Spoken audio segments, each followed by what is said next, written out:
Bêtise insiste toujours avec Frédéric Bérard, une présentation de Métal Gosselin, le plus grand centre d'acier neuf ou usagé des Hautes-Laurentides, en plus de clôtures en tout genre et de revêtements de toiture. Métal Gosselin, livraison partout dans la MRC Antoine Labelle. Le matin, la bêtise insiste toujours avec Frédéric Bérard. Oh, Maître Bérard, ce premier rendez-vous de la semaine, frette semaine. Ben oui, c'est vrai, c'est le premier. Ah, les préambules d'animateurs, t'aimes ça, hein?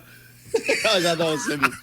Hey, donne-nous 15 Est-ce que secondes. vous ferez plaisir ce soir? Ouais, donne-nous 15 secondes. Il faut juste parler d'un accident survenu tantôt. Il y a un auditeur qui nous a mis au courant qu'il y a une collision qui est survenue il y a quelques minutes là, à la hauteur de la Côte-de-Pierre à Mont-Laurier. Donc, j'ai communiqué avec la Sûreté du Québec. La Sûreté du Québec n'était même pas encore arrivée sur les lieux. Donc, merci à l'auditeur qui a été très rapide pour nous en informer. Alors, dès qu'on en saura plus, on vous en reparle. Mais collision entre deux véhicules à la hauteur de la Côte-de-Pierre. Les détails viendront. Alors, tu vois, c'est une autre. Encore de la poutine d'animation radio, ça, mon Fred. Non, mais ça, c'est pas pareil. Là. Il y a un accident, alors oui. Mes sympathies, je veux dire, c'est pas la même chose. Mes sympathies, on sait même pas rien. En tout cas. Mais habituellement, quand t'as un accident, c'est pas le fun. Non, c'est sûr qu'il n'y a rien de le fun là-dedans. Fred, d'ailleurs, dans le domaine du pas le fun, il y a la température et il n'y a personne qui y échappe. C'est généralisé, c'est fret partout au Québec présentement. J'ai vu passer plein, évidemment, bon, il y a du sarcasme là-dedans, mais il y a un gros fond de vérité pour certains. Ceux qui, les climato-sceptiques qu'on appelle, là, ceux qui veulent pas embarquer dans l'espèce de train des réchauffements climatiques et changements climatiques, qui disent, ben oui, venez me parler. Tu vois que la gang d'environnement, il n'y en a pas un qui parle de réchauffement climatique un matin, hein? C'est ça. Vous nous en reparlerez au mois de juillet, c'est facile, au mois de juillet, de nous parler de réchauffement climatique. Qu'est-ce qu'on comprend pas encore, Fred? Parce que il y a des gens qui s'obstinent réellement, là, parce que c'est vrai qu'on est à l'autre extrême. Là. On parle pas de réchauffement présentement. Professeur, s'il vous plaît. On est au mois de janvier. On est au mois de janvier quand même. Ah, comment dire ça? Ça, tu parles de Jeff Fillion, là, ce grand intellectuel, les chevaliers des temps modernes. Pas seulement de lui. Lui, évidemment, bon, je sais que lui, sa gang casse beaucoup de sucre là-dessus, notamment. Et il trouve que, bon, on vit à une ère de climato-anxieux, où on a tous peur de la fin du monde. Apparemment, non. On n'a pas l'air d'être si nombreux que ça, mais on va avoir peur de la fin du monde. Effectivement. En tout cas, Fillion, lui, ça va bien. Ça, c'est le même bozo qui s'en va en Floride en disant, regardez là-bas.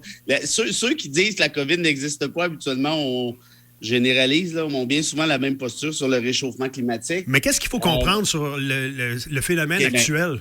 Regardez, enlever le terme réchauffement, là, c'est ça qui vous achale. Ouais. C'est changement climatique.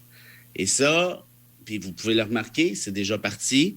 Ce qui va arriver, c'est que les écarts vont être de plus en plus marqués. Ce qui veut dire qu'il va faire non seulement de plus en plus chaud, mais aussi de plus en plus fret. Donc, les extrêmes. Encore plus fret. La pointe-tu, Jeff, me semble que c'est pas du génie nucléaire on en parle pas de Jeff. 2022. Essayez de comprendre. Ça veut dire qu'il va faire plus chaud, mais aussi il va faire plus fret. Fait que ça va pas l'argument qu'il fait plus fret. Tu tires dans ta propre chaloupe. Tu démontres ce qu'on est en train de te dire. Et j'écoutais un reportage...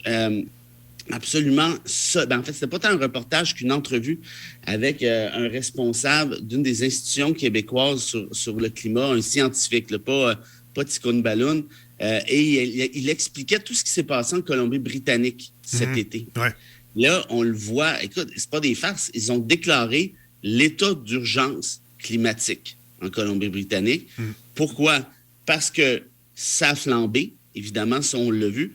Écoute, il y a des gens qui ne pouvaient même pas être proches de leur fenêtre de maison tellement il faisait chaud. Ils ont été obligés de vivre dans le corridor pendant une couple de jours ou à peu près. Là, ça donne une idée. L'équivalent de villes complètes qui ont été dévastées. Là. Exact. Exactement. Il y a une ville mais rasée comme raide. Et après ça, tu as eu des inondations, en veux-tu, en v'là. Et là, aujourd'hui, je ne sais pas ce qui se passe d'un point de vue sur la question du froid, mais ce sont des perturbations qui font en sorte que l'ONU, puis l'ONU, c'est-à-dire, elle est pleine de défauts, l'ONU, là, mais elle gagne quoi à mentir sur ces affaires-là? De toute façon, c'est pas l'ONU comme telle plutôt que des ordres, des légions de scientifiques qui te disent que d'ici 2050, donc pas en 2050, mais d'ici 2050, c'est déjà commencé, il va y avoir 225 millions de réfugiés climatiques. Ça, faites le calcul, là, c'est presque 6 fois le Canada au complet qui va se chercher un abri, et c'est commencé. C'est ça qu'il ne faut pas oublier, là. C'est pas en 2050, c'est d'ici 2050. Et il y a un mémo de la CIA, pensez-y, là, la CIA aux États-Unis, là, c'est quand même pas Greta Thunberg, là, la CIA, là, qui vous disent que d'ici 2040, pas 2050, 2040, ce qui est demain matin, il va y avoir un positionnement géopolitique important parce que les changements climatiques sont rendus partout, puis ça va juste empirer, et on peut s'attendre à des guerres de pouvoir importantes avec la Russie, l'Inde, la Chine notamment. C'est drôle que tu aies mentionné Greta Thunberg parce qu'elle a chatouillé notamment cette gang-là pas mal pendant le temps où elle était dans les journaux à tous les jours. Ça les fatiguait beaucoup. Et donc, pourquoi? Mais c'est ça la question qui mérite d'être posée. Pourquoi ça les achalait tant? Ben, parce qu'elle a pourquoi les Richard Martineau, les Bock-Côté, puis la gang de vieux mononcles, là, finalement, avec Michel Onfray en France. Oh, la petite fille, elle retourne à l'école, le petit fille. Et Michel Onfray qui dit, c'est comme une cyborg, elle n'a pas d'émotion. Regardez-y le visage, elle n'a pas d'émotion. Comme si Michel Onfray avait déjà eu une émotion une fois dans sa vie. Il retourne à l'école, là, apprend des affaires, puis après ça, tu viendras nous dire, youhou, c'est parce que vous les écoutez pas, les scientifiques. Ils ont genre 3 doctorats puis 2 post-docs. Puis tu regardes pas, puis tu n'écoutes pas. Quand même qu'elle passe sa vie à les zigonner, à faire un doctorat, tu ne l'écouteras pas plus après la réalité. Okay. C'est qu'elle vous dérange. Pourquoi? Parce qu'elle dit des trucs qui sont absolument basés sur le concret et le réel. Je me fais l'avocat du diable un matin, là. Je t'entends. Puis j'écoute, là. J'essaie d'être ouvert, OK? Je ne suis pas, mais j'essaie de l'être, M. Bérard, et il me parle souvent d'environnement. Profite-en, Fred, pour une fois qu'il est ouvert. Profite-en. Oh, il se passe quelque chose. Non, mais je vous rappelle que je suis dans le siège de l'avocat du diable, là. Et là, ben, je t'entends dire, quand il fait fret, c'est à cause des perturbations climatiques. Quand il fait chaud, c'est à cause des perturbations climatiques. Quand il tombe plus de neige que l'habitude, c'est ça aussi. Quand il y a des feux, c'est ça aussi. Quand il y a des inondations, c'est ça aussi. Finalement, tu es sûr de gagner. À chaque fois qu'il y a quelque chose qui sort de l'ordinaire, c'est dû à ça. OK. Ça, c'est un peu le discours le discours complotiste sur la COVID. C'est exactement la même affaire. Voyons donc, il y a eu un petit rhume. Voyons donc, on est déjà arrivé avant ça, la grippe en janvier. Voyons donc, le système de santé ne marchait pas. C'est pas parce que là, un vieux est mort. C'est exactement la même affaire. C'est très exactement la même chose. Et regarde qui sont les leaders sur cette question-là actuellement. Les Jeff Fillion, les Stéphane Blais, les Dan Pilon, toute la gang de casse de bain, et je pèse mes mots, de casse de bain qui essaie de nous faire croire que c'est pas vraiment une pandémie, puis voyons donc, puis c'est ci, puis c'est ci, puis c'est ça. C'est exactement la même gang. Il me semble que ça serait juste là-dessus, là, ça serait un argument suffisant pour s'en méfier. Bon. C'est lancé. La semaine est bien lancée. On vient dans 90 secondes. Passionnant. La bêtise insiste toujours avec Frédéric Bérard. Tout le temps. C'est pour ça qu'on est encore là, 7h49. Et tu as sûrement vu passer les petites sautes d'humeur de Dominique Anglade qui demande, là, il utilise ça à toutes les sauces, sur tous les médias, là, le mot prévisibilité. Alors, qui demande au gouvernement d'être un peu plus prévisible dans ces on ferme, on ouvre, on ferme. Et je ne suis pas complètement en désaccord avec l'intention derrière ça, parce que, notamment pour les restaurants, c'est un peu dur à suivre. Quoique, il faut respecter le fait que j'imagine, Fred, c'est pas toujours facile de prévoir. Ça reste un petit peu imprévisible. On l'avait avec Omicron, là, on l'a pas vu venir. On parlait de 25 au même party alors qu'on s'est fait avoir pas à peu près avant les fêtes. Mais l'intention, on la comprend. Elle a claqué les portes, la porte vendredi. Comment tu la trouves ces temps-ci, Dominique? Elle essaie de gagner des points? Ouais, oui, mais au-delà de la partisanerie, moi, je pense qu'il était temps que l'opposition mette son point sur la table et dire là, la parade, là... puis l'espèce de cortège caquiste, arrangez-vous, là, nous, on débarque, on va faire notre job d'opposition parce qu'on s'entend que l'opposition, depuis 22 mois, là, au Québec, ça a été assez timoré, merci. Évidemment, en claquant la porte, elle attire l'attention. C'est un show en partie, c'est sûr. Mais est-ce qu'il y a vraiment quelqu'un qui doute que François Legault, dans ces espèces de petites rencontres-là avec l'opposition, n'a pas déjà tout préparé? Est-ce qu'il y a vraiment quelqu'un qui pense que Legault dit « Ah, ben je vous écoute, dites-moi ce que vous en pensez. » Alors que la décision est déjà prise. Ouais. Ben ouais, c'est ça, exact. Moi, je pense que c'est plus un show pour dire « Écoutez, moi, les petits amis, là, c'est ça, c'est comme ça que ça va se passer. Bonne fin de journée. » Donc, évidemment, tant qu'à jouer le rôle de faire valoir, Anglade claque la porte. Maintenant, quand elle parle de prévisibilité, ben là, c'est sûr que ça devient un peu compliqué parce que c'est justement le propre d'une pandémie, c'est son caractère imprévisible. On le voit bien avec les variants. Anglade elle-même demandait au mois de je pense, fin novembre, décembre, la levée des mesures sanitaires. Donc, c'est quand même bien la preuve. En fait, pas de... Ah non, c'est pas vrai. Non, c'est pas vrai. J'ai dit n'importe quoi.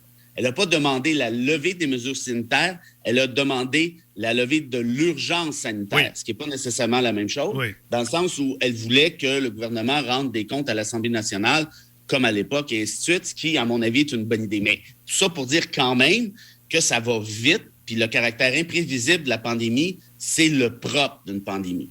Okay. Une fois qu'on a dit ça, est-ce qu'il y a des trucs qu'on pourrait faire, qu'on aurait pu faire pour permettre une plus grande prévisibilité? La réponse est oui, notamment un comité sérieux. Puis moi, je ne suis pas un gars qui tripe sur les comités forts dans la vie. Tu sais ce que je pense des réunions. Là. Sans doute, oui. Mais d'avoir des gens indépendants du gouvernement qui peuvent peut-être préparer aussi un plan de sortie de crise.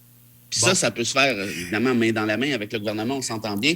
Donc, en tout ça pour dire qu'il y a plusieurs... Il y a quand même des petites solutions à gauche, à droite. Mais ça arrive pas un peu tard. C'est ce que plusieurs personnes disent, puis je suis pas tout à fait en désaccord. Là, c'est